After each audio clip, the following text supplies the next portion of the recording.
half trash, half animal. Yeah. Yes. The point here is to explain that anything you see on the ground, any piece of trash, is headed toward the ocean. Where water flows is always the lowest point. So have you guys heard of the Great Pacific Garbage Patch? Okay. That's everybody? Everybody's heard of it? Okay.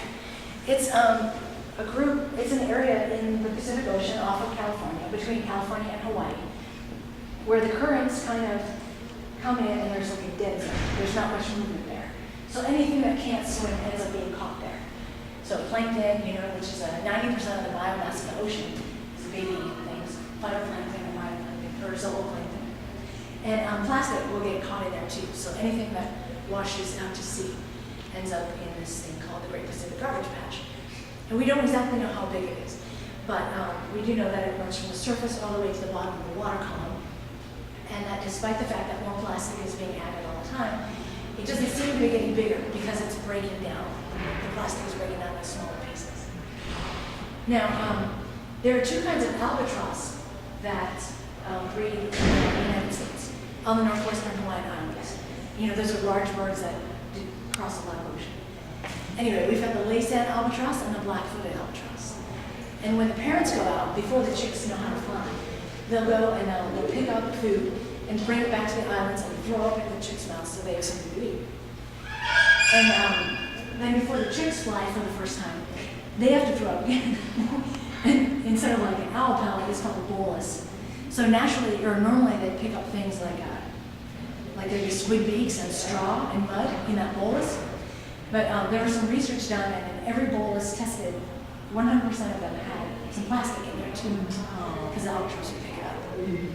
And of course, when there's plastic in your stomach, you're going to have less food, you're going to get less nutrition, and then you'll feel full before you actually are.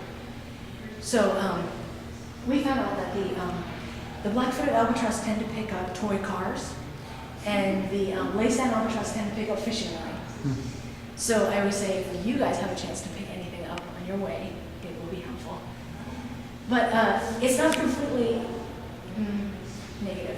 There's something, I looked on the NOAA's website to find out if they're doing anything about it, what's the story.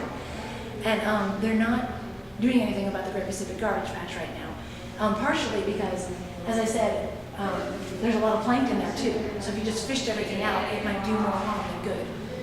And they're also trying to figure out, how can they actually get it all and things like that. But they have been working on something called ghost nets. Whenever a net is released from a fishing boat, if it gets caught on something or it gets cut off, it continues to fish, right? Because it will just catch stuff along the way. So it also gets caught around the reefs. And NOAA has been sending out volunteers and staff in the northwestern Hawaiian Islands to take the nets away from the reefs. And they've gotten tons and tons of them out. And in Honolulu, if you find a net anywhere, you can take it to Honolulu and other places too. They're doing it in Stanislaus. You take it to this Schlesinger steel plant, and they cut it into pieces, and you give it to a Caventa energy plant, and they burn it. And the burning of it creates steam, and the steam turns a turbine, and the turbine makes electricity for the island. So that's pretty cool. And also, once you bring in something, it's like at 100% volume, but when you burn it, it becomes 10% volume of ash, and the ash goes to landfill. So that's a lot less stuff in the landfill. So that's good. Any questions?